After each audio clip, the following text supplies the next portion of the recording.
जय माँ भद्रकाली। नवरात्रि, आज हम लोग नवरात्रियों को जानेंगे। नवरात्रि वर्ष में 4 बार पड़ती हैं। प्रथम चैत्र मास के शुक्ल पक्ष की प्रतिपदा से नौमी तिथि तक। शुक्ल पक्ष की प्रतिपदा प्रथमा तिथि से ही हम लोग नववर्ष के रूप में, सनातनी नववर्ष के रूप में मनाते हैं। द्वितीय नवरात्रि, जो ये चैत्र मास की नवरात्रि थी, पहले मैं ये बता दूं, ये एक प्रगट नवरात्रि थी जिसको बड़े धूमधाम के साथ मनाया जाता है। अगर हम द्वितीय नवरात्रि की तरफ आगे बढ़ते हैं तो वो आषाढ़ मास के शुक्ल पक्ष की प्रतिपदा तिथि से नौमी तिथि तक मनाई जाती है। यह गुप्त नवरात्रि के रूप में हमारे सम्मुख मानी जाती है। अब इसके बाद आगे बढ़ते हैं तो तृतीय नवरात्रि, अश्विन मास, जिसे शरदी नवरात्रि के रूप में भी जाना जाता है। अश्विन मास के शुक्ल पक्ष की प्रथमा तिथि से शुरू होती है और नौमी तिथि तक चलती हैं।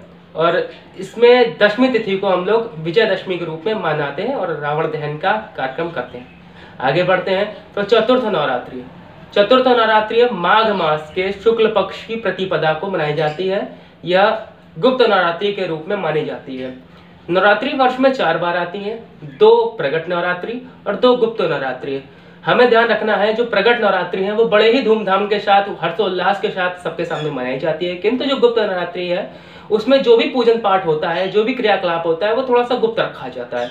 ध्यान रखें हमेशा, गुप्त नवरात्रि और प्रगट नवरात्रि में फर्क बहुत ज्यादा अधिक नहीं है। आप जो भी पूजन करेंगे, पाठ करेंगे, उसका फायदा आपको मिलेगा नवरात्रियों के तरीके ही, प्रगट नवरात्रियों की तरह ही।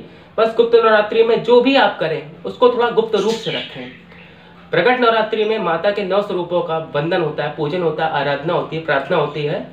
लेकिन गुप्त नवरात्रि में माता के 9 स्वरूपों की प्रार्थना तो होती है, किंतु साथ ही साथ जो साधक होते हैं, तांत्रिक होते हैं, वो 10 महाविद्याओं की साधना करते हैं, भांति भांति प्रकार की सिद्धियां करते हैं। सिद्धियां ऐसी जिससे उनको आगे चल के लाभ मिल सके। अब हम गृहस्थ हैं, हमें सिद्धि करनी है, तो जरूरी नहीं है कि हमें सिद्धि ही चाहिए। सिद्धि क्या है, इसको विशेष रूप से समझें। सिद्धि क्या होती है, जब भी हम कोई चीज पहली बार करते हैं और उसको अच्छे से करने लगे तो वही सिद्धि है। जैसे कि साइकिल चलाते हैं, शुरुआत में तो हर चीज देखना पड़ता है, किंतु जहां हम बिल्कुल परिपक्व हो जाते हैं तो हमें कोई परेशानी नहीं होती है। अर्थात कोई भी क्रिया हम 10 बार से शुरू करना 10,000 बार करते हैं तो वो सिद्धि की तरफ आगे बढ़ती है। तो ये थी नवरात्रि, प्रगट नवरात्रि एवं गुप्त नवरात्रि। आगे बढ़ते हैं, हम क्या करें क्या ना करें, इसमें आगे आते हैं कि हम क्या नवरात्रि में करना चाहिए, चाहे प्रगट हो चाहे गुप्त हो। माता के ही 9 दिन होते हैं, इसमें क्या करें क्या ना करें समझिएगा। सबसे पहले ब्रह्म मुहूर्त किसे कहा गया है, तो सुबह 3:30 बजे से 5:30 बजे तक का समय जो होता है वो ब्रह्म मुहूर्त का होता है।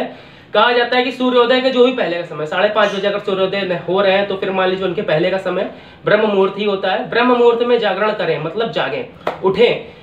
जरूरी है कि ब्रह्म मुहूर्त में उठें। उसके बाद प्रयास करें कि योग करें। नवरात्रि के 9 दिन में योग अवश्य करें, क्योंकि दुर्गा चालीसा में ये कहा गया है कि जोगी सुरमुनि कहत पुकारी, योग नहीं बिन शक्ति तुम्हारी। जिस प्रकार से दुर्गा चालीसा में साफ साफ हमारे सामने ये होता है कि योग करें, योग के बिना शक्ति नहीं है। योग के पश्चात स्नान आदि करके माता की प्रार्थना करें। साधारण प्रगट नवरात्रि है तो आप कलश वंदन प्रथमा तिथि से कर सकते हैं, लेकिन अगर गुप्त नवरात्रि है तो आप कुछ ना करें, प्रयास करें कि हम माला जाप जरूर करें, जरूर माला करें। और माला जाप जब भी करें तो हमेशा ध्यान रखें कि हमारी माला किसी ना किसी चीज के अंदर होनी चाहिए। जैसे ये गुरुमुखी है तो इस गुरुमुखी के अंदर हमारी माला होनी चाहिए। मैं रोज ऐसा माला करता हूँ, तो इसमें मांस मछली आदि का सेवन नहीं करना चाहिए। विशेष तौर पे हो सके तो आप लहसुन प्याज का भी त्याग करें।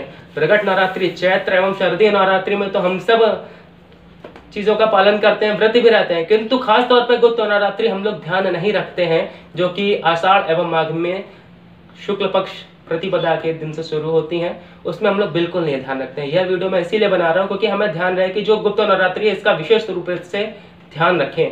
ध्यान न रखने के कारण हमें कई प्रकार का नुकसानों का सामना करना पड़ता है। तो बिल्कुल ध्यान रखें कि इस दिन हम नहीं पूजन पाठ कर पा रहे, नहीं व्रत रह पा रहे तो नहीं सही, लेकिन लहसुन प्याज का भी सेवन ना करें गुप्त नवरात्रियों में भी, बिल्कुल ध्यान रखें। आगे बढ़ते हैं तो जैसे सुबह का जागरण हो गया, हमने योग किया, माता का वंदन किया, पूजन किया, उसके पश्चात सात्विक आहार लें। जैसा कि मैंने कहा लहसुन और प्याज ना खाएं तो सात्विक आहार ही लें और आपको निश्चित रूप से सात्विक आहार का लाभ मिलेगा ही मिलेगा। ध्यान रखें, इसमें किसी की चुगली नहीं करनी चाहिए, इधर से बात उधर नहीं करनी चाहिए। नवरात्रि के 9 दिन, चाहे वो प्रकट हो चाहे वो गुप्त नवरात्र हो, ये विशेष रूप से ध्यान रखने वाले तथ्य हैं। अगर ऐसा आप करते हैं तो कहीं ना कहीं आप अपने आप को खुद निगेटिव, नकारात्मक की तरफ बढ़ाते हैं। ध्यान रखें, कभी किसी की चुगली ना करें, सारा दिन माता का भजन करें। जरूरी नहीं है कि आप सार्वजनिक रूप में करें, आप मानसिक रूप से उनका जाप कर सकते हैं। जिस प्रकार का जाप चाहिए, माँ सरस्वती की आराधना करनी चाहिए। आप विद्यार्थी हैं तो माँ सरस्वती की आराधना करें। आप स्पोर्ट्स प्लेयर हैं तो आप माँ काली की आराधना करें, क्योंकि आपको शारीरिक बल चाहिए। आप कोई व्यापारी हैं तो आप माँ लक्ष्मी की आराधना करें, क्योंकि आपको धन चाहिए। जिस जगह जिस चीज की आवश्यकता है आप उसका करें। और जब जिसको ये तीनों चाहिए तो वो नवाण मंत्र का जाप करें। कहा जाता है कि एक सुखी व्यक्ति को 3 चीज की आवश्यकता होती है, अगर वो 3 चीज मिल जाए तो व्यक्ति की हर बात पूरी होती है। क्या? अच्छा तन, अच्छा मन मतलब बुद्धि मतलब दिमाग, और अच्छा धन। अच्छा तन होगा और अच्छा धन नहीं होगा तो बुद्धि और तन चाहे कुछ भी कर लें, आपके पास धन नहीं तो कोई फायदा नहीं है। अच्छा धन है और अच्छी बुद्धि है लेकिन तन नहीं है तो आप उसका लाभ नहीं उठा सकते। कहने का मतलब अर्थ यही है कि तीनों चीज की आवश्यकता है, तो इसलिए माता का नवाड़ मंत्र जिसे कहते हैं ओम ऐं ह्रीं क्लीं चामुंडाय विच्चे, इसका जाप अवश्य रूप से करें। आपको प्रभाव निश्चित रूप से फल प्राप्त होगा ही होगा। ये करना चाहिए। आगे बढ़ते हैं, क्या करें? तो सात्विक आहार ले लिया हमने, किसी की चुगली नहीं करी, और ध्यान रखें विशेष तौर पे कि ये जितनी भी क्रियाकलाप हमने कराई, रात में जल्दी सोएं ऐसा प्रयास करें, रात देर तक ना जागें। ये एक ब्रह्मचर्या का पालन हुआ। ब्रह्मचर्या मतलब ब्रह्म के द्वारा दी गई चर्या ही ब्रह्मचर्या है, ना कि आजकल लोग उसको विशेष रूप से जान रहे हैं, केवल एक इंद्रिय के रूप से ब्रह्मचर्या का बखान हो रहा है। लेकिन ऐसा नहीं है। ब्रह्मचर्या अर्थात हम किसी के बारे में अच्छा सोचे हैं, नकारात्मकता न लाते हैं, हमेशा अच्छी तरह से चलते हैं, तो यही ब्रह्मचर्या और कुछ नहीं है।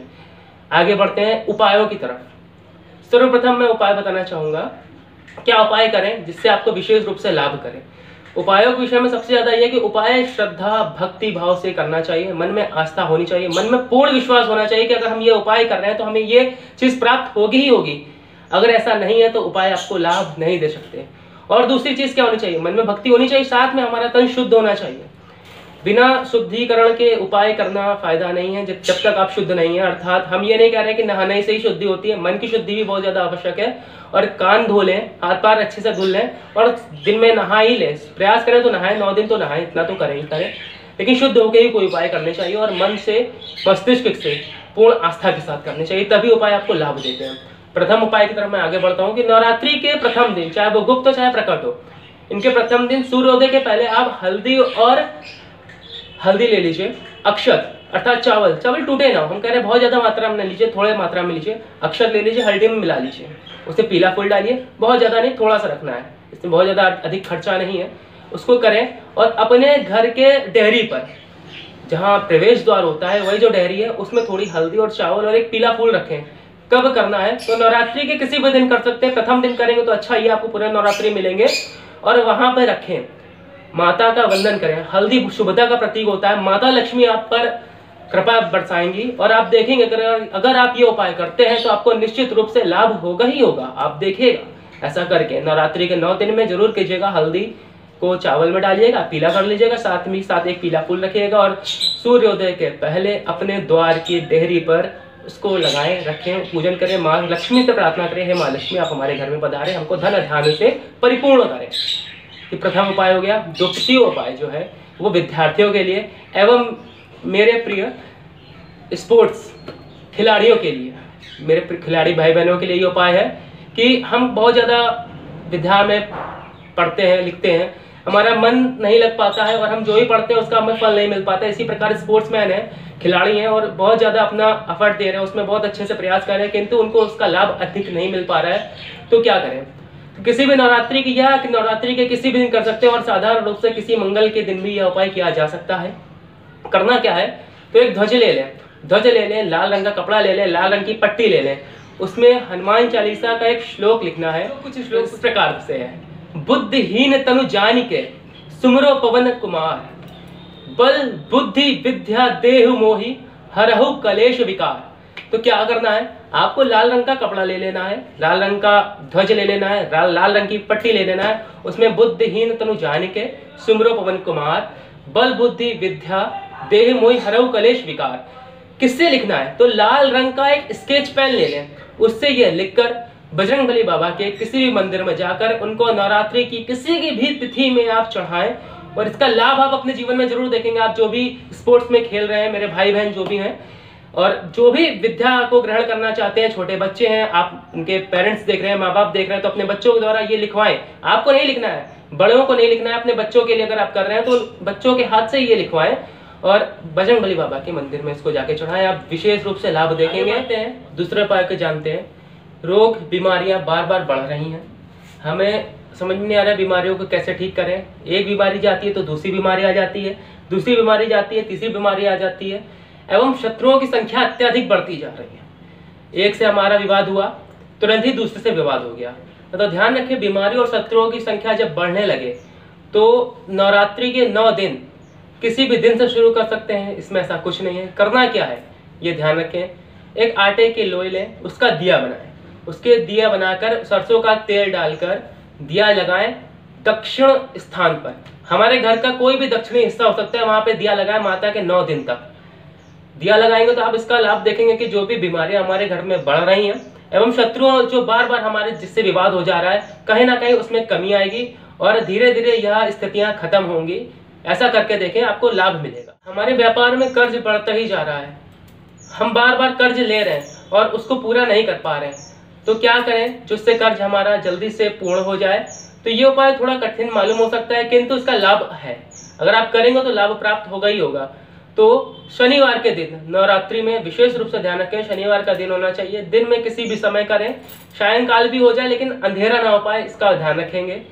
शनिवार के दिन क्या करें, अगर हो सके तो यह उपाय हम सूर्योदय के पूर्व कर लें तो बहुत ही अच्छा रहेगा। करना क्या है, शनिवार के दिन शमशान में कोई भी नल हो, कुआं हो, तालाब हो, कोई भी वस्तु हो जिससे हम जल ले पाए, एक लोटा, तो एक लोटा जल लें।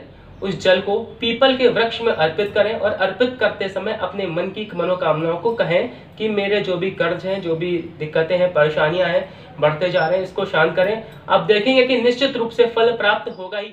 विवाह में देरी हो रही है, हमें विवाह करना है किंतु हमें सही कन्या नहीं मिल पा रही है, हम कन्या है तो सही वर नहीं मिल पा रहा है, तो ऐसी अवस्था में क्या करें। तो नवरात्रि के किसी भी दिन, अन्यथा साधारण दिन में किसी भी गुरुवार को करना क्या है, एक आटे की लोई लें, गुड़, चना और थोड़ी सी हल्दी उसमें डालकर लोई को बना लें। फिर उसको गौ माता को खिलाएं और खिलाते वक्त गौ माता से प्रार्थना करें, हे गौ माता, मेरी विवाह में जो भी विलंब आ रहा है, जो भी अड़चने आ रही हैं, जो भी परेशानी आ रही है, इनको दूर करें और शीघ्र अतिशीघ्र हमारा विवाह करवाएं। अगर आप इसको पूरी श्रद्धा के साथ करते हैं तो आप देखेंगे कि आपका विवाह बहुत जल्दी हो। तो संतान ना हो रही हो तो ऐसी अवस्था में क्या करें कि गुप्त नवरात्रि में किसी भी दिन 5 कौड़ियां लें, 5 कौड़ियों को माता को अर्पित करें एवं संतान प्राप्ति के लिए माता से विनती करें कि हे माँ जगदम्बा, हे माँ जगत जननी, हमें भी संतान का लाभ प्राप्त करवाएं एवं हमारी संतान हो ऐसे हमें वर दें। ऐसी प्रार्थना के साथ आप देखेंगे कि आपको संतान जल्दी से जल्दी प्राप्त होगी। और इन्हीं जानकारियों के साथ आज के इस वीडियो को यहीं समाप्त करते हैं। जय मां भद्रकाली।